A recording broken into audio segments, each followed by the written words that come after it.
பொண்ணுகளும் அதே மாதிரி வந்து பார்க்க வர்ற மாப்பிள்ளையில பார்ப்பாங்க இல்லையா. அப்போ இது அமைஞ்சிட்டா நல்லா இருக்கும்னு சிலது கொஞ்சம் நினைச்சு பார்ப்பாங்க.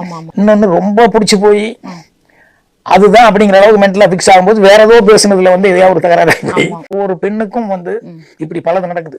அப்போ எத்தனை பேர் அந்த மனசுக்குள்ள வந்துட்டு அது பதிஞ்சு அதெல்லாம் என்ன ஆச்சு அவங்களுக்கு, அது எப்ப அது எரைஸ் ஆகுது சொல்லுங்க. கழுத்துல தாலி ஏறி புருஷன் ஒருத்தன் வரும்போது அன்னைக்கு அவ வந்து எல்லாத்தையும் எரைஸ் பண்றான். பாக்கியராஜ் சார் ஏன் வந்து நம்ம ஓஜி டைரக்டர் அண்ட் ரைட்டர் சொல்றோம்னா இதனாலதான் அவரோட சிந்தனை பாருங்க. கல்யாணத்துக்கு முன்னாடி அப்கோர்ஸ் நம்ம எல்லாருக்குமே ஒரு ரிலேஷன்ஷிப் இருந்திருக்கோம் கொண்டு இருக்கோம். பட் கல்யாணம்ன்றது ஒரு பெரிய கமிட்மெண்ட்.